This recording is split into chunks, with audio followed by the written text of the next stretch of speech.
"The vault is open," her telegram had said. He had assumed she meant she had found the gold. He never considered she meant she had taken it. "I'm going in," Caleb said, his voice a jagged rasp.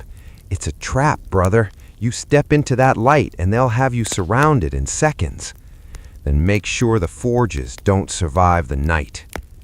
Caleb slipped into the waist-deep water, the cold muck clinging to his legs. He moved like a predator, using the shadows of the cypress knees until he reached the underside of the manor's porch. Above him, the floorboards groaned. "He's here, isn't he?" Sarah's voice drifted down. It was cold, devoid of the warmth he remembered. "He's at the tree line," the chemist replied, a loyal dog following a scent. "Caleb was never a dog," Sarah said, and for a second a hint of the old Sarah returned. "He's a believer. That's what makes him dangerous. He thinks the new dawn is real. He doesn't understand that the world doesn't want to be saved. It wants to be owned." "Then I guess I'm a slow learner," Caleb said. The chemist froze. Sarah turned slowly, her eyes meeting Caleb's. There was no fear in them, only a profound, tragic exhaustion. "You should have stayed in Kentucky, Caleb," she said softly. "You should have let the fire take the ledger and the names. We could have been free, truly free, not union-free, but powerful." "With blood money? With the gold of the men who killed our friends?" Caleb stepped closer. The hammer of his Smith & Wesson clicked back. "The covenant was a contract of death, Sarah. Is this what you want to be the CEO of?" "The gold isn't just money, Caleb." Sarah stepped toward him, ignoring the gun. She opened the locket around her neck. Inside was a tiny, intricate map of the Caribbean and a list of names that predated the war. The syndicate didn't start in 1861. It started centuries ago. The war was just one move on a board you can't even see. I'm not joining them. I'm taking them over. I'm going to use their own blood to drown them. "By becoming one of them?" Caleb asked. "By becoming better than them." Suddenly, the ground shook. A massive explosion ripped through the outbuildings behind the manor. Moses had found the chemical stores. "The press is blowing!" a guard screamed. In the chaos, the chemist spun around, drawing a hidden blade, but Caleb was faster. He fired once, the bullet catching the chemist in the shoulder, sending him tumbling into the dark waters below. Caleb grabbed Sarah's arm. "The boat is waiting. We can end this. We take the gold, we turn it over to the Reconstruction Treasury, and we walk away." Sarah looked at the burning ruins of the forgery, then back at Caleb. For a moment, the girl from Baltimore, the one who had risked her life on the series, was there. But then a group of ghost vipers emerged from the smoke, their guns leveled. "I can't walk away, Caleb," she whispered. "I've seen too much of the machine. I have to be the one who turns the key." She pushed him. It wasn't a violent shove, but it was enough to send him off the edge of the porch just as the vipers opened fire. Caleb hit the water, the surface erupting in a hail of lead. He dived deep, the orange glow of the burning plantation fading as he swam towards the dark safety of the cypress roots. When he surfaced, gasping for air, the Blackwood Manor was a pillar of flame. Through the smoke, he saw a steam launch, faster and sleeker than the one he'd seen before, tearing away towards the Gulf. Sarah was at the helm. She didn't look back. Moses pulled Caleb into the skiff, his face grim. "She made her choice, Caleb. The chains didn't break her. They changed her." Caleb looked at the burning swamp. He still had his life, and he still had his honor, but the woman he loved had just become the most dangerous person in the Americas. The war hadn't ended at Appomattox. It hadn't ended at the Galloway estate. It had simply changed its face. Havana, Cuba, was a city of lace, cigars, and daggers. It was the front door of the Caribbean, and for Caleb, It was the place where the trail of the ghost vipers finally turned hot. He stood on the balcony of a limestone villa, the humid air carrying the scent of salt and roasting coffee. Caleb looked different now. The Union duster was gone, replaced by a light linen coat and a broad-brimmed hat. He carried a customized Winchester rifle slung over his shoulder, a weapon built for long-range justice. The locals call her the La Reina de Ceniza, the Queen of Ash. They say she doesn't just run the smuggling routes, she owns the Spanish governors. She's built an empire on the one thing the syndicate lacked, a face the people actually love. I can see how, Caleb said, his eyes fixed on a massive, sleek steam frigate anchored in the harbor. It was the Morning Star, a ship that looked like a silver needle designed to pierce the heart of the ocean. She's buying a future, Caleb. She's funding schools in the slums of Havana and hospitals in Port-au-Prince, but she's doing it with the interest on the gold that should have rebuilt the South. Caleb pulled a crumpled photograph from his pocket. It was Sarah, taken years ago in Baltimore.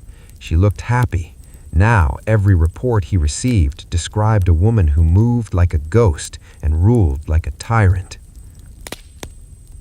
The State Department wants the gold back, Moses continued, but the Navy won't move into Spanish waters. They say it's your mess, Caleb.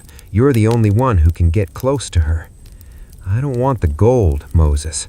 I want to see if there's anything left of the girl I knew. That night, Caleb didn't use a boat. He swam. He approached the Morning Star from the seaward side, his knife between his teeth. The ship was a marvel of modern engineering, steel-plated, but built for speed. As he climbed the anchor chain, he heard the sound of a piano drifting from the aft cabin. He recognized the melody. It was an old folk song from the Kentucky hills. Caleb slipped onto the deck, taking down a guard with a silent sleeper hold. He moved towards the captain's quarters, his heart hammering against his ribs. He pushed the heavy mahogany doors open.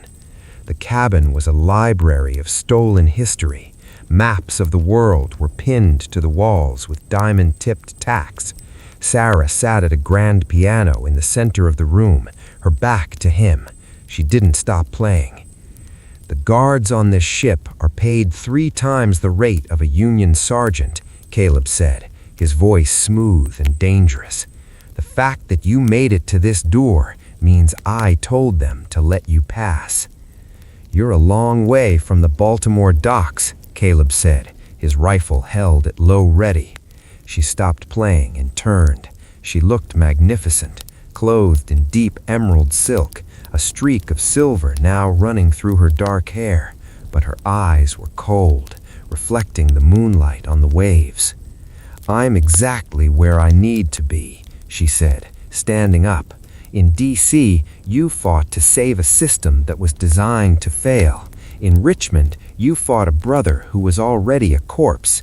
Here, I'm building a world that actually works. No politicians, no covenants, just commerce and strength. You're a pirate, Sarah. You're the very thing we hunted. I am the evolution of what we hunted, she snapped, walking towards him. The syndicate failed because they were greedy and hidden. Coal smoke and molten metal.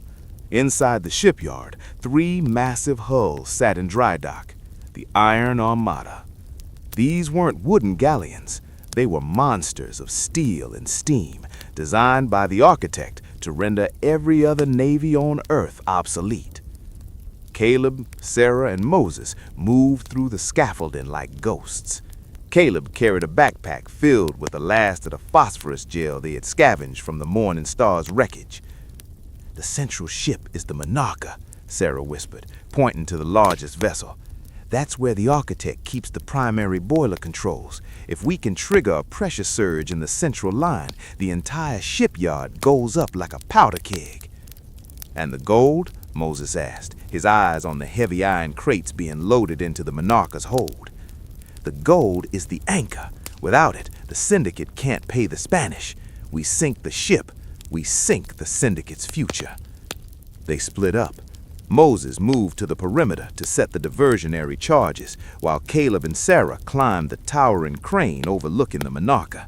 Below them, hundreds of laborers worked under the lash, a grim reminder that even in the age of steam, the syndicate relied on the oldest chains of all. As they reached the main deck, a voice echoed through the steam-filled air. I wondered when the Galloway ghost would reappear. The architect stepped out from the shadows of the armored bridge. He wasn't alone. He was flanked by 12 men armed with experimental air rifles, silent, deadly weapons that didn't need gunpowder.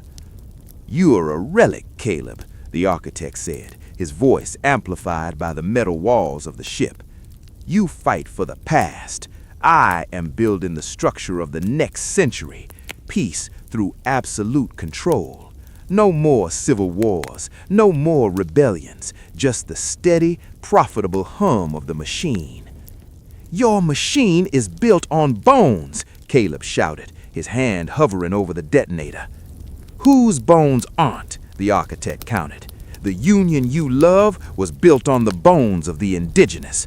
The South was built on the bones of the enslaved. I am simply being honest about the cost." The architect signaled his men. A hail of silent darts whistled through the air. Caleb dived behind a stack of steel plates, while Sarah returned fire with her twin revolvers. Thump! The diversionary charges Moses set exploded at the shipyard gate. The alarms began to scream, a chaotic chorus of whistles and bells. "Now, Sarah!" Caleb yelled. While Caleb suppressed the guards, Sarah ran for the boiler intake. She didn't use a gun. She used a heavy iron wrench. She smashed the pressure gauges, venting the superheated steam directly into the hold where the phosphorus gel had been placed. The architect realized too late what they were doing. "Stop her! Kill her!" Caleb stood up, exposing himself to the guard's fire. He leveled his coat and fired 3 shots into the main steam pipe above the architect's head. The pipe burst, a wall of white-hot vapor separating the architect from his men. "Caleb, the pressure is critical," Sarah screamed, running back to him. "We have 10 seconds." They didn't run for the gangplank. They ran for the side of the ship, jumping 5 stories down into the dark, oily water of the harbor, just as the Monarca groaned. The explosion was unlike anything Havana had ever seen. It wasn't a sudden bang. It was a sustained, roaring eruption of blue and white fire. The phosphorus gel, ignited by the steam, turned the steel hull into a magnesium torch. The Monarca buckled, its back breaking as the gold in its hold melted into useless, molten river. The fire spread to the other 2 ships, the Iron Armada turning into a graveyard of melted slag before it ever saw the open sea. Caleb and Sarah surfaced 100 yards away, watching the shipyard burn. The architect was gone, the gold was gone, and the syndicate's grand design was a pile of ash in the Caribbean night. Final chapter, The Unchained Road. 2 weeks later, the Florida Keys were quiet. The sun was setting over the turquoise water, casting long golden shadows across a small, nameless island. Caleb and Sarah stood on the deck of a humble fishing boat. Moses was at the helm, heading toward the American mainland. The newspapers were already buzzing with the Great Havana Fire, and the syndicate stock had collapsed in London and New York. The secret war was over. "The government will still want the ledger, Caleb," Sarah said, looking at the horizon. "They'll still want someone to blame for the chaos." "Let 'em look," Caleb said. He took the last remaining pages of the Galloway ledger, the pages with his father's name, and dropped them into the wake of the boat. "The world knows the truth now. It's up to them what they do with it." Sarah looked at him, her eyes finally clear. "What will you do, Caleb? The hunter is out of work." Caleb looked at his hands. They were scarred, weathered, and free of blood for the first time in 7 years. He reached out and took her hand. "I think I'd like to see Kentucky again," he said. "Not the estate, not the ruins, just the hills. I want to see if the grass is still blue." "I'd like to see that too," she whispered. The boat disappeared into the twilight, a tiny speck of hope in a world that had been divided by chains, but was now, for better or worse, forged in fire. The war for the nation was finished. The journey for the soul had just begun. The end. The American West was a vast, open cathedral of red rock and endless sky. It was here, far from the marble halls of D.C. and the humid swamps of the South, that a man known only as Cal ran a small horse ranch at the edge of the Colorado Territory. He was an older man now, his hair silvered like a winter frost, his back slightly bent from years of hard labor. He rarely spoke of the war, and he never wore a uniform, but the locals noticed that his eyes always scanned the horizon before he walked into a room, and he kept a pair of polished Colt revolvers in a locked box beneath his bed. One evening, a carriage pulled up to the ranch. A woman stepped out, dressed in travel-worn but elegant clothes. It was Sarah. She hadn't become an empress. After Havana, she had spent years using the last of her hidden resources to fund the exodusters, thousands of freed families moving west to claim their own land, far from the reaching shadows of the old syndicate. The machine is still trying to turn, Caleb, Sarah said, as they sat on the porch watching the sun dip behind the Rockies. Let it turn, Caleb replied, his voice a deep, weathered rumble. We took its teeth in Havana. It can growl, but it can't bite like it used to. Moses sent word from Chicago, she continued, handing him a newspaper. They tried to form a new covenant among the rail barons, but a group of young lawyers and veterans, men who grew up hearing the stories of the Galloway Ledger, blocked them in court. The truth you threw into the Potomac, it grew roots. Caleb looked at the newspaper. For the first time, he didn't see a nation divided by chains. He saw a nation arguing, struggling, and messy, but it was awake. The secret cabals had been forced into the light, and once the people saw the chains, they refused to put them back on. Was it worth it? Sarah asked, her eyes reflecting the orange glow of the sunset. The fire, the loss, Julian? Caleb looked at the ranch, at the free land stretching out towards the sunset, and at the woman who had walked through hell beside him. He thought of the 24th Kentucky, and he thought of his father's cold, empty design. We gave 'em a choice, Sarah, Caleb said quietly. Before us, they didn't even know they were being traded. Now they have a chance to be whatever they want to be. That's all a man can ask for. As night fell, they sat in silence. The chains were gone, replaced by the quiet, heavy responsibility of freedom. The hunter and the queen were just people now, two more souls in the great American tapestry, at finally peace. Round shot whistled through the upper deck, showering Caleb and Sarah in shards of crystal. Caleb hit the floor, rolling behind the mahogany piano, while Sarah stood her ground, her face illuminated by the rhythmic flashes of the deck guns. "You're insane!" Caleb yelled over the roar. "You've lured a national navy into a trap just to test your toys?" "Toys?" Sarah laughed, a sound that was half manic and half regal. She grabbed a brass speaking tube connected to the engine room. "Full pressure to the drive shafts. Bring us about for a broadside." The ship groaned, the experimental turbines vibrating with a frequency that made Caleb's teeth ache. The Morning Star didn't just turn, it skated across the water, defying the physics of wind and sail. Caleb scrambled to the window. Outside, the lead Spanish galleon, the San Pedro, was a wall of white canvas and ancient wood. It looked like a relic from another century. As the Morning Star swept past, Sarah's Gatling guns opened up. The hail of lead didn't just kill the sailors, it shredded the masts and turned the hull into a sieve. Within 90 seconds, the San Pedro was a drifting wreck, its flags tattered and its deck a crimson lake. "See, Caleb?" Sarah pointed toward the carnage. "The old empires are made of paper. I am made of steel. Join me. We can bring order to the islands. We can end the slave trade in Cuba by force, not by treaties that no one follows. By becoming a bigger monster than the Spanish? Caleb stood up, his Winchester leveled at her. You're talking about a dictatorship, Sarah. You're talking about the same grand design my father died for, just with a different coat of paint. The difference is that I care, she screamed, her composure finally breaking.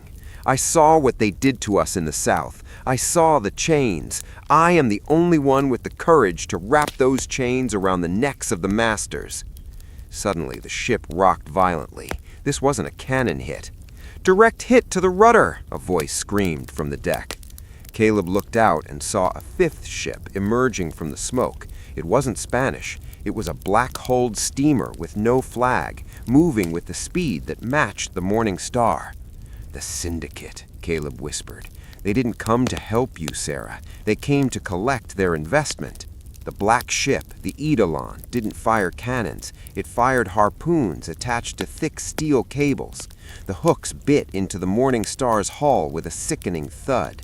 The Syndicate wasn't looking to sink the Queen of Ash. They were looking to board her and reclaim the gold and the technology. They're mine, Sarah snarled, rushing toward the deck. I gave them the gold. I bought their loyalty. You can't buy a snake, Sarah, Caleb yelled, following her into the chaos of the deck. The scene on deck was a nightmare. Syndicate mercenaries, dressed in the same black and gold uniforms Caleb had seen in Baltimore, were sliding down the cables. They moved with a clinical, cold efficiency. At their head was a man Caleb recognized from the deep files, the architect, the man who designed the Covenant itself. Lady Sarah, the architect said, stepping onto the deck, as calmly as if he were entering a ballroom. He held a high-pressure steam pistol. The board of directors is displeased with your charitable donations. The gold was for conquest, not for hospitals. Sarah leveled her pistol at him, but she was surrounded. Her own crew, bought with Syndicate gold, began to lower their weapons. The chains of money were stronger than the chains of loyalty. Caleb, she whispered, her voice finally trembling. Caleb stepped up beside her, his Winchester at his shoulder. He looked at the circle of mercenaries, then at the woman who had betrayed him, saved him, and lost herself. Side by side, Caleb asked. One last time, she replied. The architect smiled. How poetic. Two ghosts of a dead republic dying on a ship that belongs to the future. The future doesn't belong to you, Caleb said. He didn't fire at the architect. He fired at the experimental pressure valve on the main Gatling turret. The explosion was blinding. The deck of the Morning Star erupted as the overpressurized steam was released all at once. The white cloud blinded the mercenaries, giving Caleb and Sarah the split second they needed. Caleb grabbed Sarah's waist and dived over the railing, just as the Morning Star's boilers, compromised by the Syndicate's sabotage, began to chain react. They hit the warm Caribbean water together. As they surfaced, the Morning Star vanished in a pillar of silver steam and golden sparks.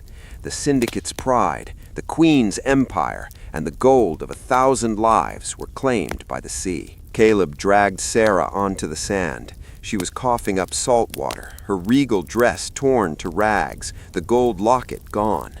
For the first time in years, she looked small. She looked human. Caleb collapsed beside her, his lungs burning. He checked his holster. His Winchester was at the bottom of the ocean, but his sidearm, a Colt water-clogged to his thigh, was still strapped to his thigh. He looked back at the horizon. The Syndicate ship, the Eidolon, was a dark speck in the distance, heading toward the Cuban mainland. The architect had what he wanted. The technology was destroyed, and the Queen was deposed. It's gone, Sarah whispered, staring at the empty blue sea. The schools, the hospitals, the power, all of it.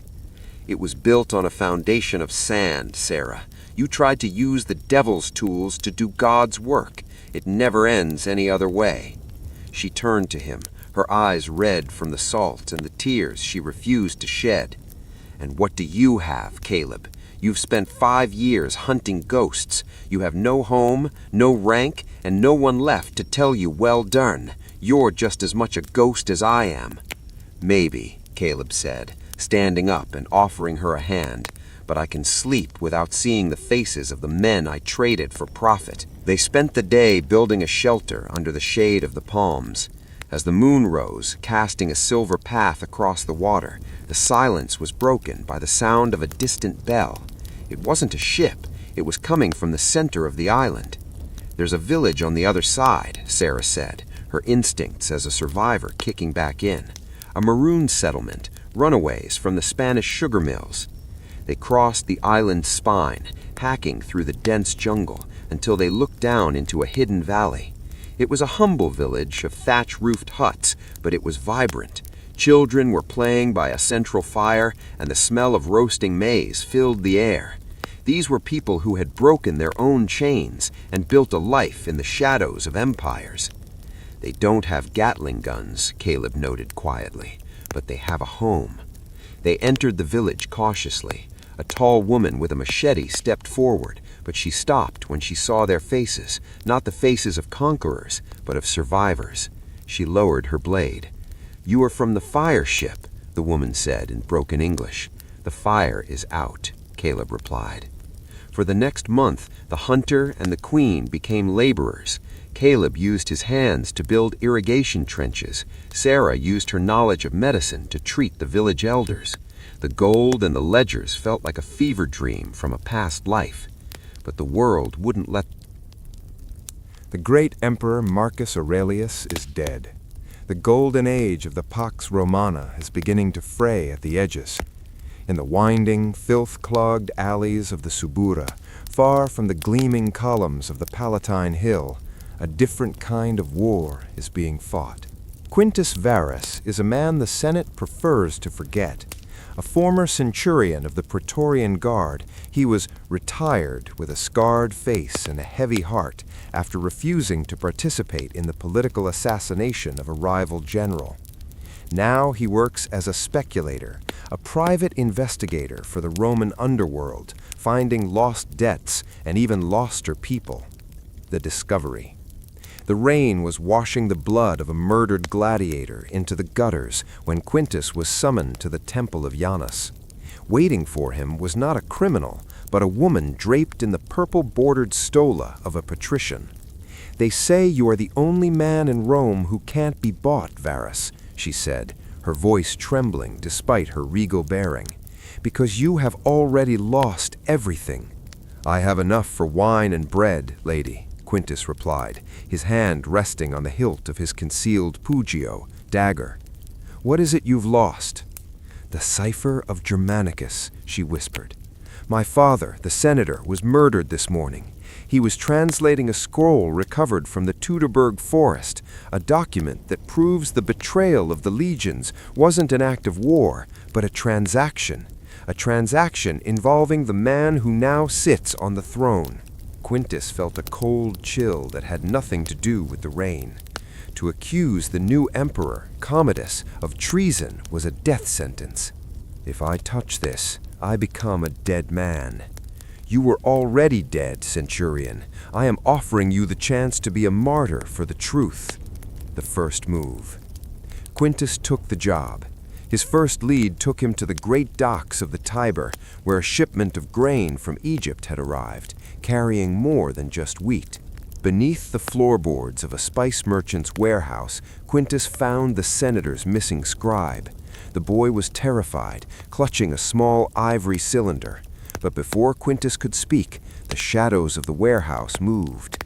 3 men emerged. They didn't wear the rags of street thugs. They wore the blackened leather and carried the curved Sika blades of the Frumentari, the emperor's secret police. "The cylinder, Varus," the agent hissed, "and perhaps we'll let you die with your tongue still in your head." Quintus looked at the boy, then at the 3 killers. He didn't have his heavy legionary shield or his long scutum. He had a knife, a heavy cloak, and the tactical mind of a man who had survived a dozen campaigns in the Germanic forests. In the Legion, we had a saying, "The eagle doesn't hunt flies," but I'm no longer an eagle. The lead agent lunged, his Sika blade whistling through the air in a wicked downward arc. Quintus didn't retreat. He stepped into the blow, catching the agent's wrist with his cloak-wrapped forearm. The heavy wool dampened the impact, and with a grunt, he slammed his forehead into the man's nose. Bone shattered. The agent went down, clutching his face, but the other two were already flanking him. "Protect the cylinder!" Quintus roared at the scribe who had scrambled behind a stack of amphoras. One of the killers swung a heavy chain, aiming for Quintus's knees.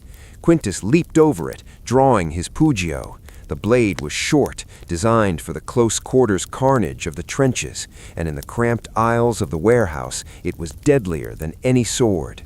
He parried a thrust from the third man, the sound of steel on steel ringing out like a funeral bell.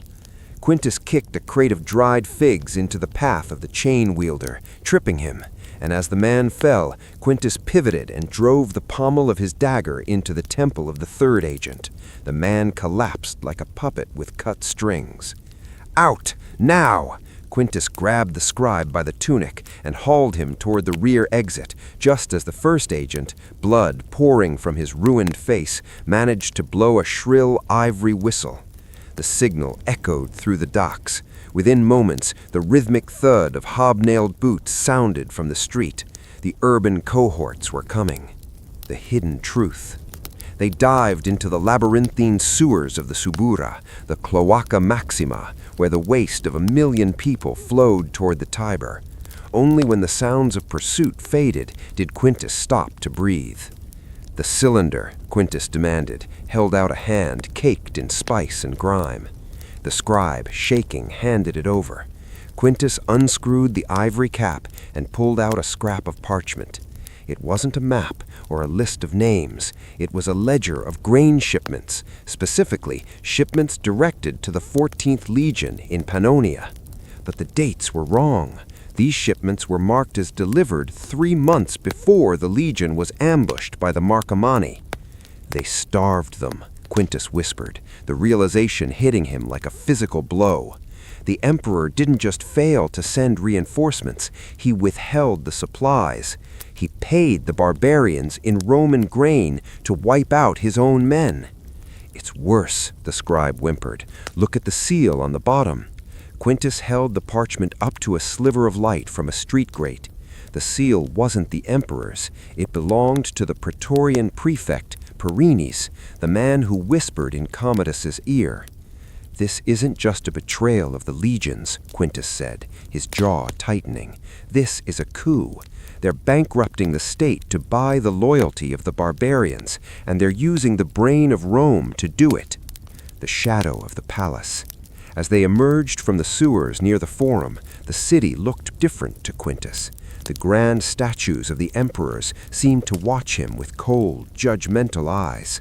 He was no longer just a debt collector. He was a man holding a firebrand in a room full of oil. The patrician woman, Lucilla, was waiting for him in the shadows of the theater of Marcellus. When she saw the parchment, her face turned the color of ash. "My father died for this," she said, "and now the Frumentari know you have it. You cannot stay in the city, Varus. You must take this to the north, to the remnants of the 14th. They are the only ones with the steel to challenge a prefect." "I'm a retired centurion, not a revolutionary," Quintus said. "You were a soldier of Marcus Aurelius. Does his memory mean so little?" she countered. Quintus looked at the ivory cylinder. He thought of the men he had buried in the mud of the frontier, men who had died thinking Rome had forgotten them. He realized now they had been sold. "I'll need a horse and a better blade." Triumphal arch, his face partially hidden by the hood of a rough wool painula. Beside him, the scribe, Lucius, was trembling so violently that the ivory cylinder rattled against his ribs.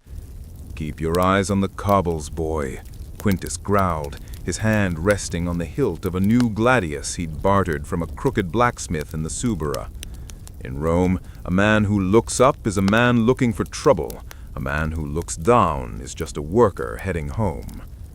The plan was simple, yet suicidal. They would join the procession of the Great Games. Hundreds of wagons filled with exotic animals, theatrical props, and scenery were moving through the Porta Capena toward the Appian Way.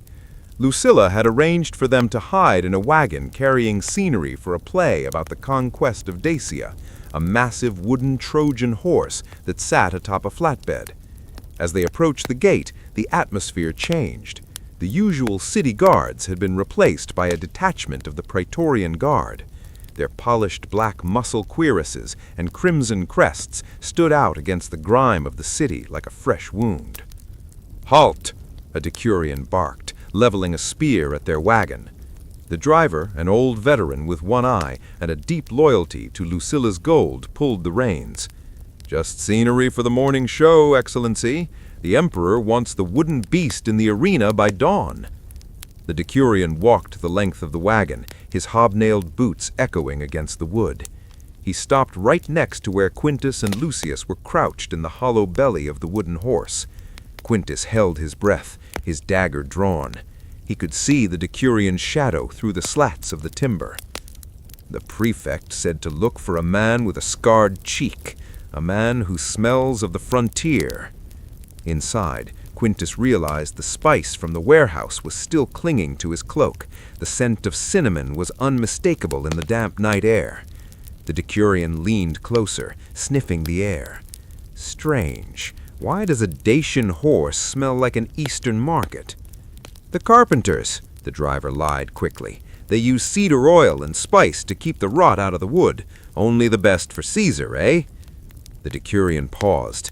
The silence stretched until it felt like a wire about to snap. Then a roar erupted from the front of the line. One of the caged lions in the wagon ahead had swiped at a guard, causing a bloody commotion. "Move on!" the decurion snapped, distracted by the shouting. "Get this junk out of my sight before the lions eat the whole cohort!" The wagon lurched forward. Quintus let out a slow, shaky breath. They were through. They were outside the walls of Rome, but they were far from safe. The Appian Way was a straight line, and the Praetorians had the fastest horses in Italy. The Road of Bones. 10 miles south of the city, the moon rose over the tombs that lined the road. The great Appian Way was a graveyard of history, lined with the monuments of the dead. It was here that the reality of their mission settled into Quintus's bones. "We aren't going to the north," Quintus said suddenly, signaling the driver to stop near a darkened olive grove. "What?" Lucius gasped. "But the Lady Lucilla said—" "Lucilla is a politician's daughter. She thinks the world moves in straight lines," Quintus said, stepping down from the wagon. "In Rome, the North Road is exactly where the frumentari expect us. They'll have outriders at every milestone from here to the Alps. No, we're going east, to Brundisium. The sea? The sea doesn't leave tracks, and I know a captain who owes me his life from the Syrian campaign. We'll sail around the peninsula and land in Illyria. We'll hit the 14th Legion from the mountains, not the road." As if punctuated by his words, the sound of galloping hooves drifted from the direction of Rome. Not one horse, but a dozen. The decurion at the gate must have put the pieces together. "They're coming," Lucius whimpered. Quintus looked at the boy, then at the ivory cylinder. He realized he couldn't take the scribe on a cross-country flight. The boy was a liability.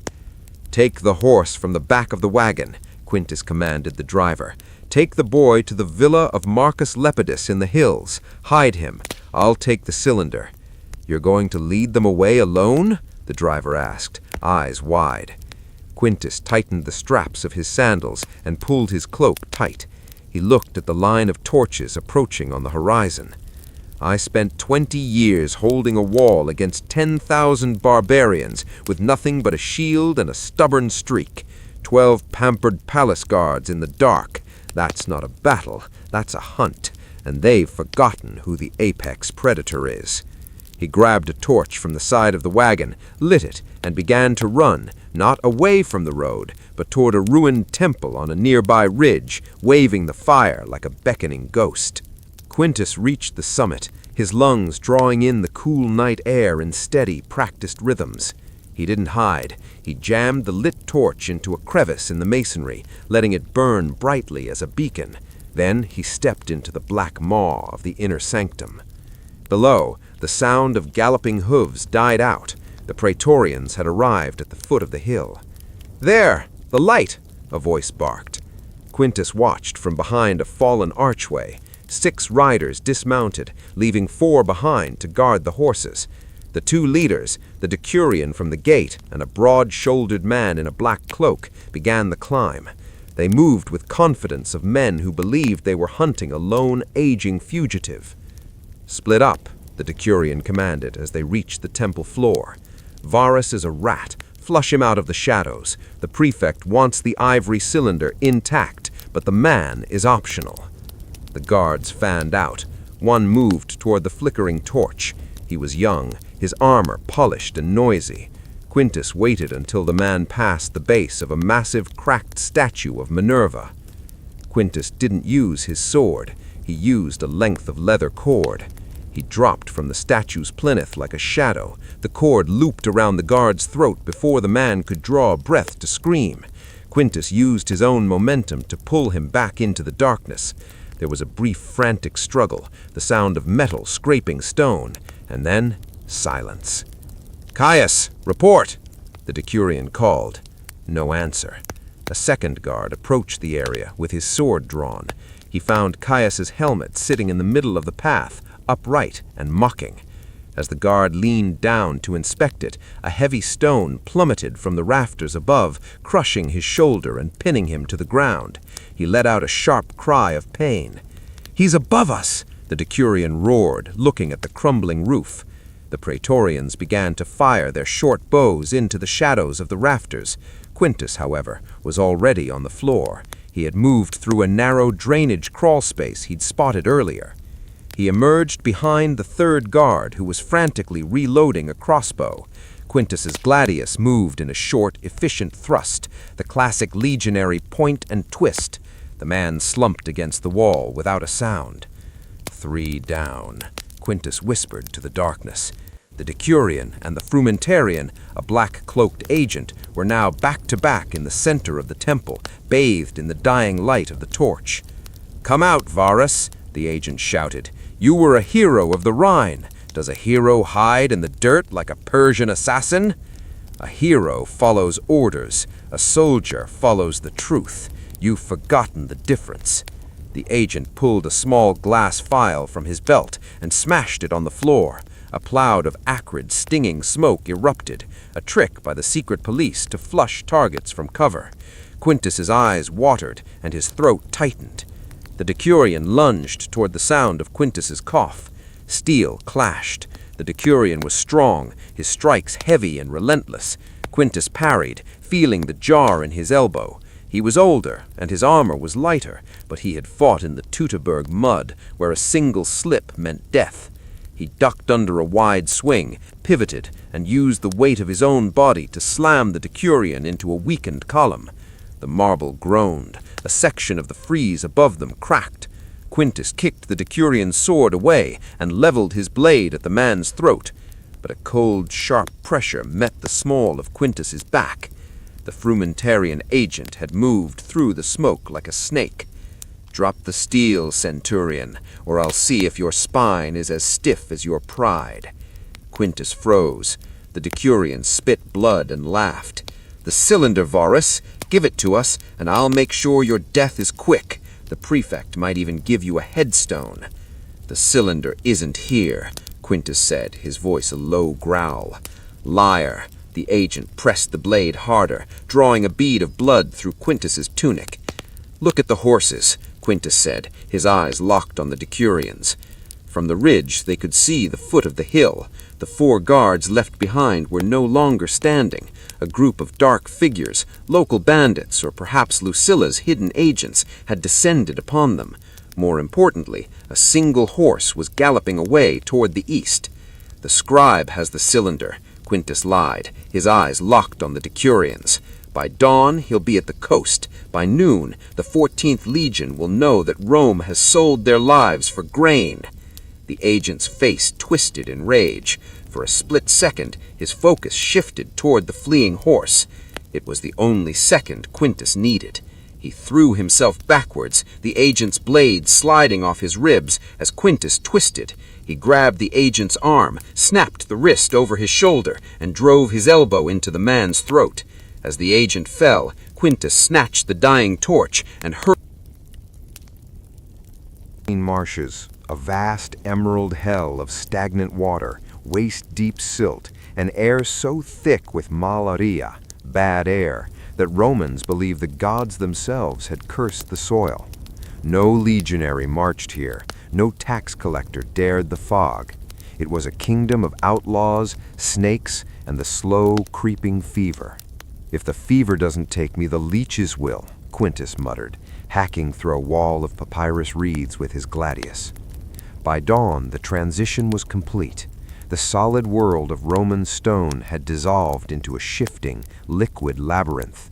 Quintus moved with the caution of a scout, using a sturdy branch to test the ground before every step. One wrong move, and the black muck would swallow a man whole, leaving nothing but bubbles. By midday, the heat became an enemy. The sun turned the marsh into a steamer, and the buzzing of mosquitoes was a constant, maddening drone.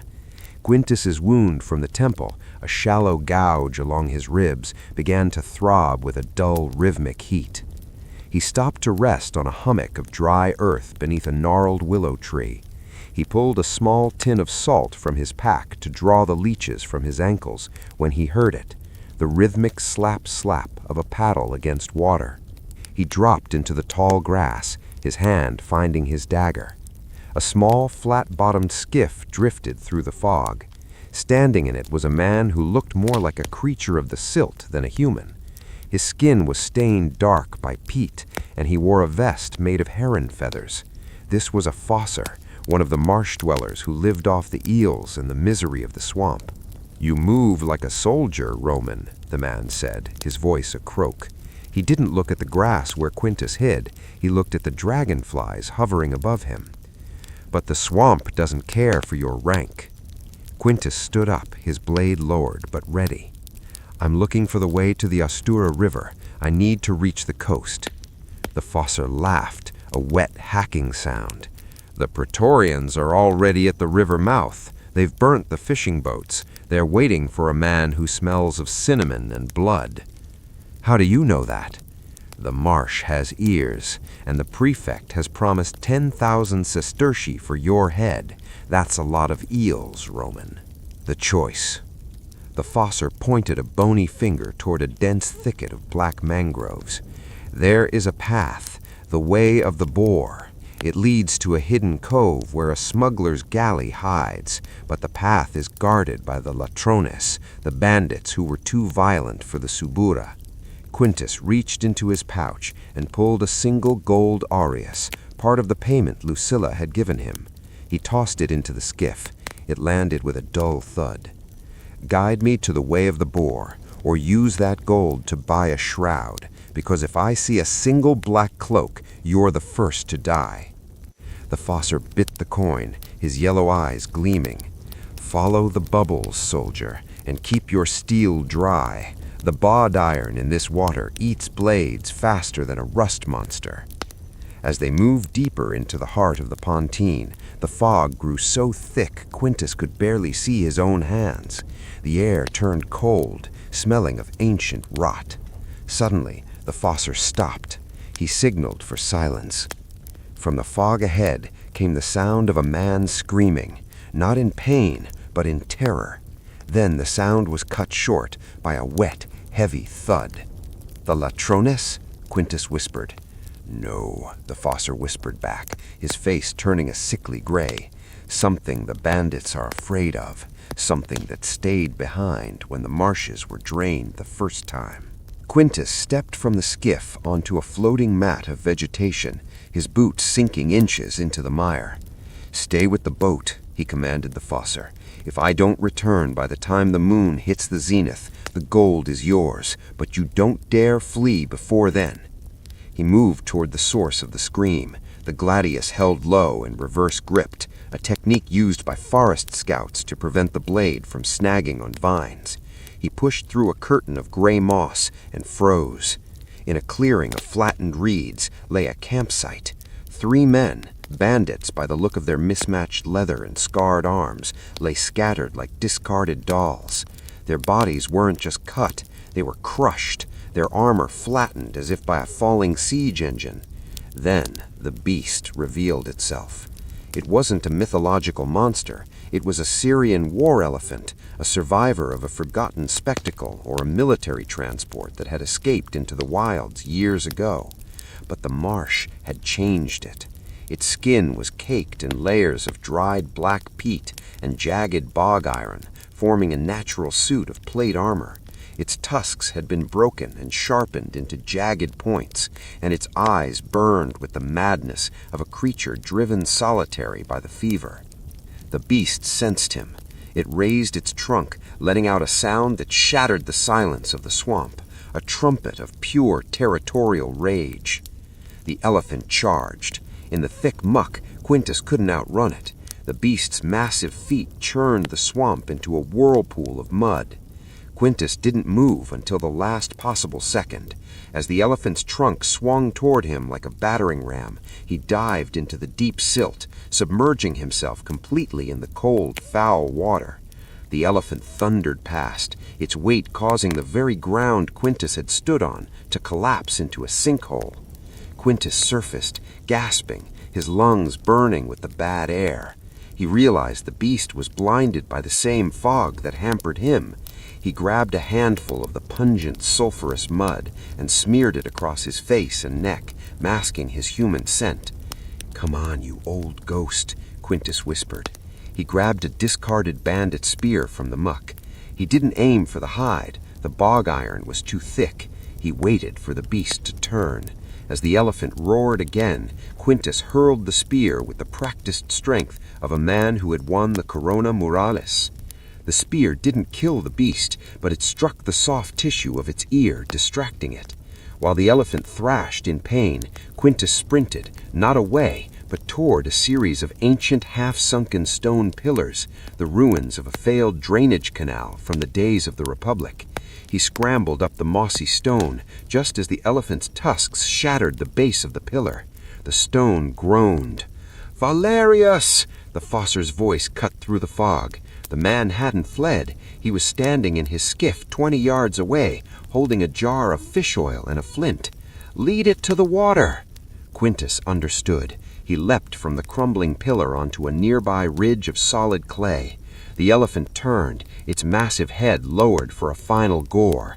Quintus drew his gladius and struck a nearby iron brazier left by the bandits. Sparks showered the oil-soaked reeds. The marsh erupted. The fire spread with unnatural speed, fueled by the methane pockets of the swamp.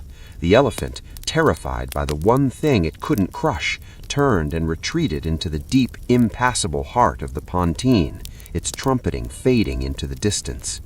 Exhausted and caked in filth, Quintus returned to the skiff. The fosser looked at him with something approaching respect. "The way of the boar is clear now, Roman.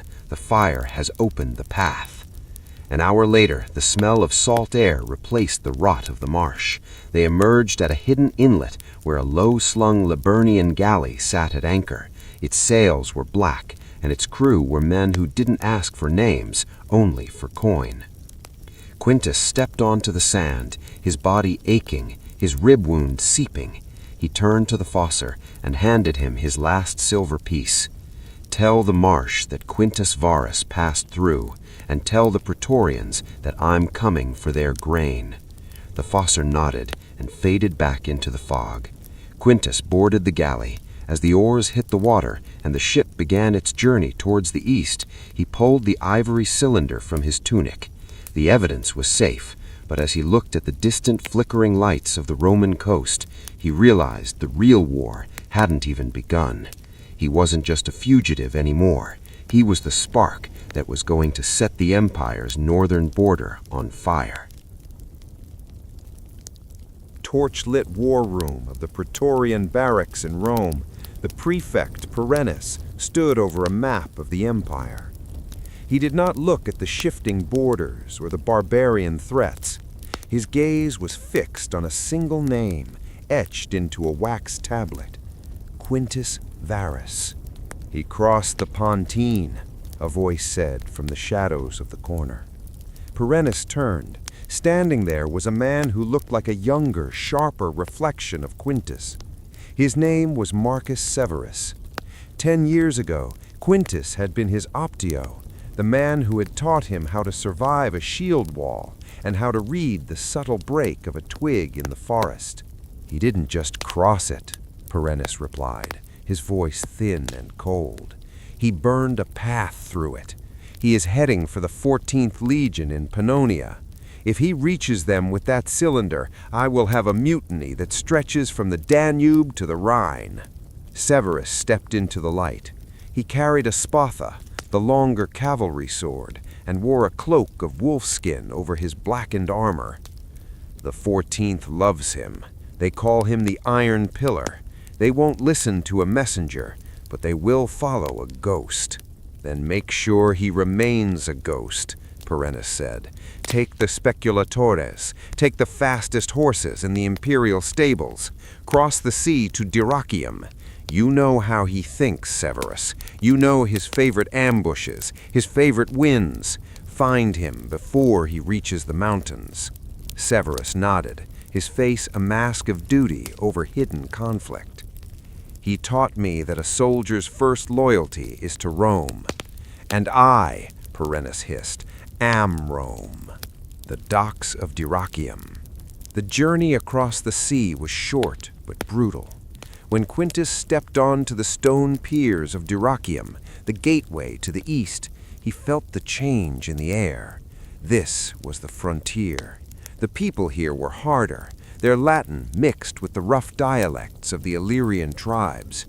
We need horses, Quintus told the galley captain, handing him a final pouch of coins, and we need to disappear before the sun hits the meridian. But the city was already buzzing.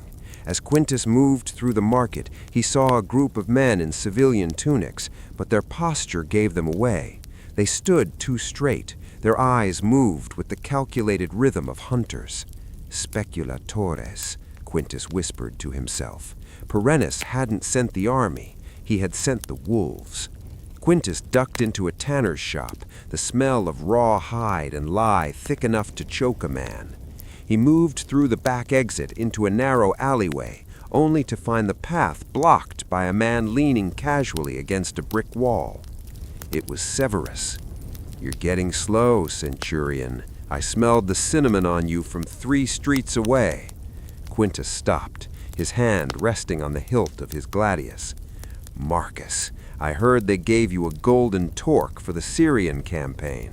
I didn't think they'd turn you into a lapdog for a grain thief. Perennis is the law, Severus said, his voice tightening, and you have stolen property of the state. Give me the cylinder.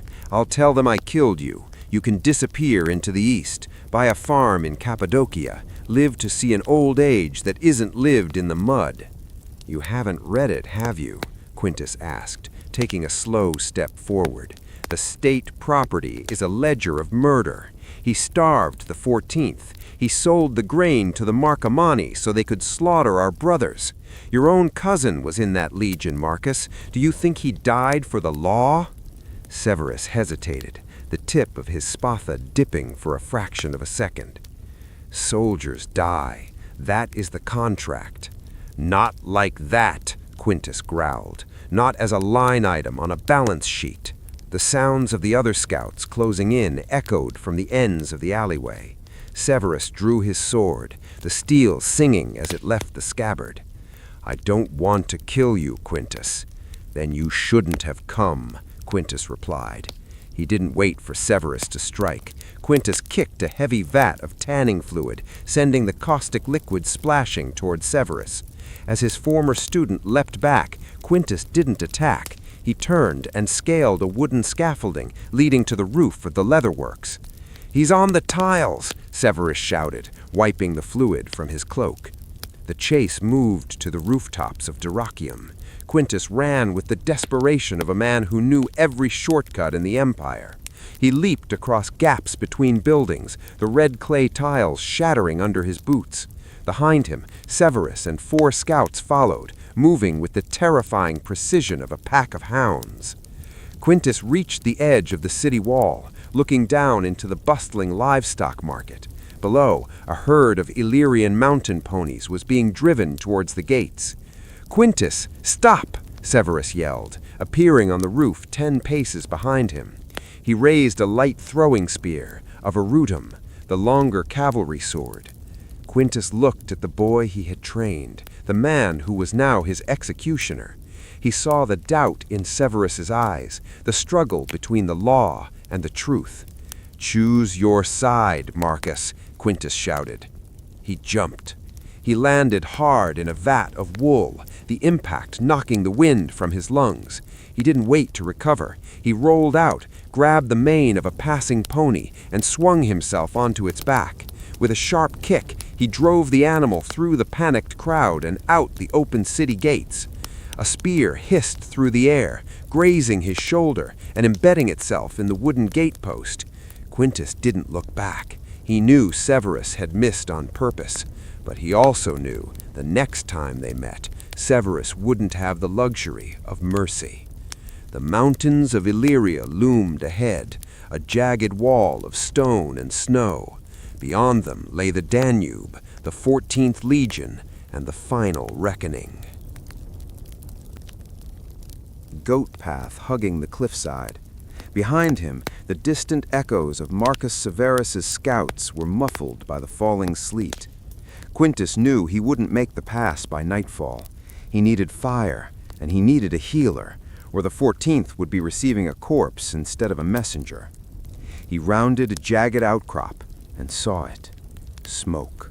Not the wide, defiant plume of a Roman camp, but thin, wispy fingers rising from a cluster of caves high above the valley floor. As he approached, the click of a crossbow mechanism stopped him cold. "State your name and your legion, traveler," a voice rasped from the rocks. It was Latin, but it was the Latin of 20 years ago, thick with a Danubian accent.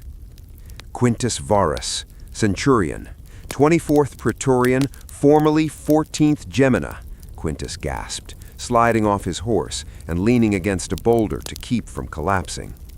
3 men emerged from the shadows. They didn't wear the polished steel of Rome. Their armor was a patchwork of rusted plate, boiled leather, and wolf pelts. They were evocati, veterans who had vanished after their service, or shadow soldiers who had deserted a Rome they no longer recognized. Varus, the leader, a man with a white beard and a missing ear, stepped forward. He squinted at the scar on Quintus's cheek. "The Iron Pillar? I thought you were rotting in a Subura gutter." "Not yet, Drusus." Quintus managed a weak grin before his knees gave way. "The healer's price." Quintus woke in a cave filled with the smell of roasting goat and medicinal herbs. A woman with dark tattooed hands was pressing a hot poultice of moss and vinegar against his wound. He hissed in pain, his hand instinctively reaching for his gladius. "The sword is safe, Centurion," Drusus said, sitting by a small fire. "As are you, for now. But the boy in the wolfskin, the one following you, he's persistent. He's already reached the lower valley." "He's my shadow," Quintus said, his voice raw, "and he carries the Emperor's mandate." "We don't care for mandates here," Drusus spat into the fire. "We are the reliquiae, the leftovers. We fought Marcus Aurelius's wars while the senators drank Egyptian wine. When the grain stopped coming and the pay became lead coins, we walked into these mountains and stayed." Quintus sat up, the pain in his side sharp but no longer burning with fever. He pulled the ivory cylinder from his tunic. "Then you'll want to see this. It wasn't just lead coins and bad luck. It was a plan." He laid the parchment out. The veterans gathered around, their scarred faces illuminated by the flickering flames as they read the logistics of their own betrayal. They saw the signatures of Perennis and the grain merchants. They saw the exact dates their brothers had starved in the winter of 178 AD. The cave went deathly silent. The only sound was the crackle of wood and the howling wind outside. "They used us," one of the men whispered, his hand tightening on a rusted spear. "They fed us to the Marcomani to balance a ledger." "The boys at the bridge," the woman with the tattoos said, looking out toward the valley. "He's got 10 men. They've blocked the only way over the gorge." Quintus stood, testing his weight. His side was bandaged, but his strength was returning. "I have to get through. If I don't reach the 14th before the spring thaw, Perennis will have replaced their commanders with his own men. The truth will be buried forever." Drusus looked at his ragtag group of veterans. They were old, tired, and forgotten. But as they looked at the evidence of Rome's betrayal, the dullness in their eyes replaced by a cold, familiar iron. "You can't fight 10 Praetorian scouts on an open bridge, Varus," Drusus said, pulling a heavy, notched gladius from a pelt-wrapped sheath. "But we know the old tunnels, the ones the Illyrians dug before the Republic was even a dream. You're going to help me?" "I'm not helping you." Drusus slammed his fist against his breastplate. "I'm finishing a war that should have ended a decade ago. We're going to the bridge, but we're not going across it." Quintus looked at the veterans. They weren't just deserters anymore. They were the vengeful ghosts of the frontier. "Armor up," Quintus commanded, the old authority of the centurion returning to his voice. Severus stared into the swirling sleet.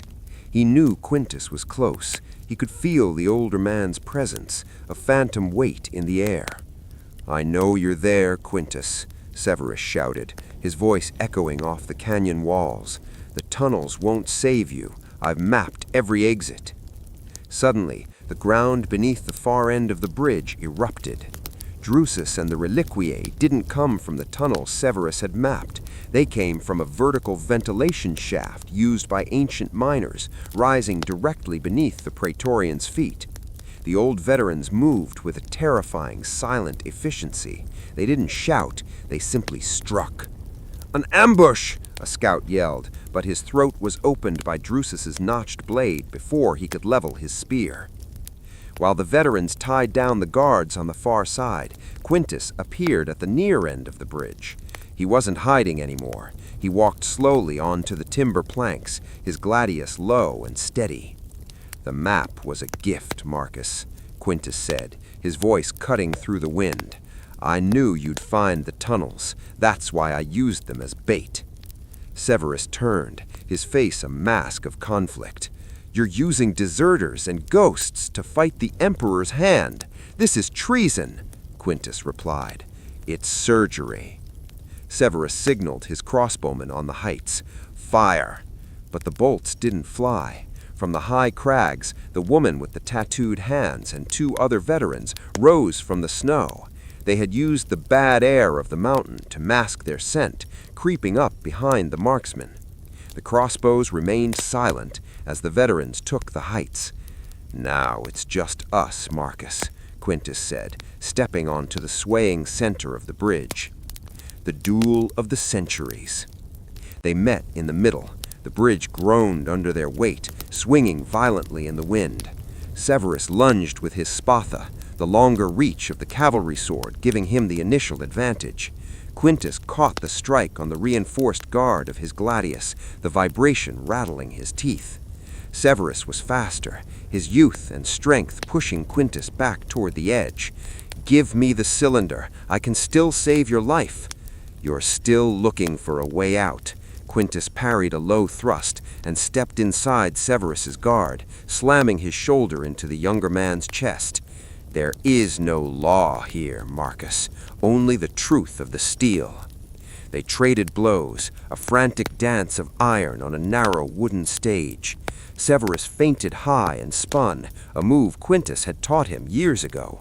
But Quintus didn't retreat. He dropped to one knee, letting the blade whistle over his head, and drove the pommel of his sword into the younger man's unarmored thigh. Severus buckled, his balance wavering.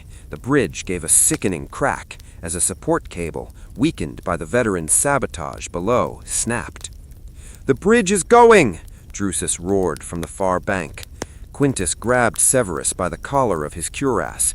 They were both hanging over the abyss as the planks beneath them tilted at a 45-degree angle. "Choose," Quintus hissed, holding the ivory cylinder in front of Severus's face. "The man who sold your family for grain